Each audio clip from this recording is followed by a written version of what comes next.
ಉಜಿರೆಯಿಂದ ಧರ್ಮಸ್ಥಳದವರೆಗೆ ರಸ್ತೆ ಅಕ್ಕಪಕ್ಕ ಎಲ್ಲ ಕೇಸರಿ ಬಾವುಟ, ಕೇಸರಿ ಧ್ವಜ, ಭಗವಾ ಧ್ವಜ. ಒಂದು ಕಾಲಕ್ಕೆ ಅಂತ ಹೇಳಿದ್ರೆ ಸೌಜನ್ಯ ಪ್ರಕರಣಕ್ಕಿಂತನೂ ಮುಂಚೆ ಯಾರಾದ್ರೂ ಒಬ್ರು ಕೇಸರಿ ಬಾವುಟ ಅಲ್ಲ, ಕೇಸರಿ ಧ್ವಜ ಅಲ್ಲ, ಕೇಸರಿ ನೂಲು ಹಾಕೊಂಡು ಬಂದ್ರೆ ಈ ಹರ್ಷೇಂದ್ರ ಅನ್ನುವಂತ ವ್ಯಕ್ತಿ ಧರ್ಮಸ್ಥಳದ ಸಿಇಒ ಸೂಮಗ ಬೋಮಗ ಅಂತ ಹೇಳಿ ಕೆಟ್ಟದಾಗ ಬೈದು ಹೆದರಿಸಿ ಓಡಿಸ್ತಾ ಇದ್ರು.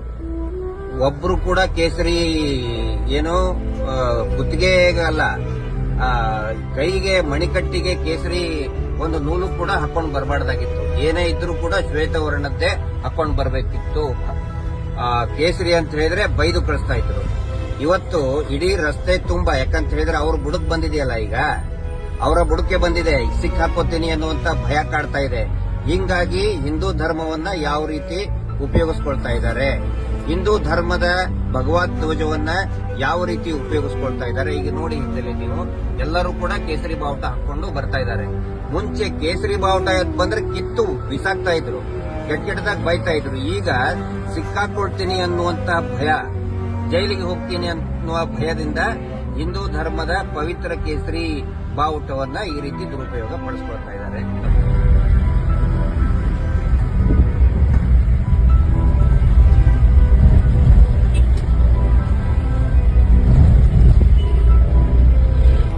ಇದು ನೋಡಿ, ಉಜಿರೆ ಮುಖ್ಯ ಸರ್ಕಲ್ ನಲ್ಲೂ ಕೂಡ ರಾಜಕೀಯ ನಾಯಕರ ಫೋಟೋ ಜೊತೆಗೆ ಕೇಸರಿ ಹಾಕಿದ್ದಾರೆ. ಮುಂಚೆ ಈ ತರ ನಿಮಗೆ ಕಾಣಿಸ್ತಾನೆ ಇರಲಿಲ್ಲ.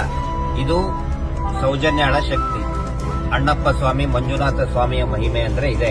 ಒಂದು ಕಾಲದಲ್ಲಿ ಕೇಸರಿಯನ್ನ ದ್ವೇಷ ಮಾಡತಕ್ಕಂತಹ ವೀರೇಂದ್ರ ಜೈನ್ ಕುಟುಂಬ ಬರೀ ಶ್ವೇತವರ್ಣದಿಷ್ಟೇ ಹಾಕೋಬೇಕು, ಕೇಸರಿ ಅಂದ್ರೆ ಹಾಕ್ಲೇಬಾರದು ಅಂತ ಇದ್ದವರು ಇವತ್ತು ಹೆದರ್ಕೊಂಡು ಕೇಸರಿ ಇವತ್ತು ಇಡೀ ಧರ್ಮಸ್ಥಳದ ತುಂಬಾ ಭಗವದ್ ಧ್ವಜ ರಾರಾಜಿಸ್ತಾ ಇದೆ.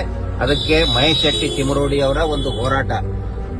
ಮಹೇಶ್ ಶೆಟ್ಟಿ ತಿಮರೋಡಿ ಅವರು ಯಾಕೆ ಹೋರಾಟ ಪ್ರಾರಂಭ ಮಾಡಿದ್ರು ಇವರ ವಿರುದ್ಧ ಅಂತ ಹೇಳಿದ್ರೆ, ಸೌಜನ್ಯ ಹೋರಾಟಕ್ಕಿಂತನೂ ಮುಂಚೆ ನೀವು ಯಾಕೆ ಧರ್ಮಸ್ಥಳದಲ್ಲಿ ಕೇಸರಿ ಬಾವುಟವನ್ನ ಹಾಕೋದಕ್ಕೆ ಬಿಡುವುದಿಲ್ಲ ಅನ್ನೋ ಕಾರಣಕ್ಕೆ ಅಪ್ರತಿಮ ಹಿಂದೂ ನಾಯಕ ಮಹೇಶ್ ಶೆಟ್ಟಿ ತಿಮರೋಡಿ ಅವರು ಈ ಧರ್ಮೋದ್ಯಮಿ ಕುಟುಂಬ, ಧರ್ಮವನ್ನ ಉದ್ಯಮ ಮಾಡಿಕೊಂಡಂತಹ, ಧರ್ಮವನ್ನ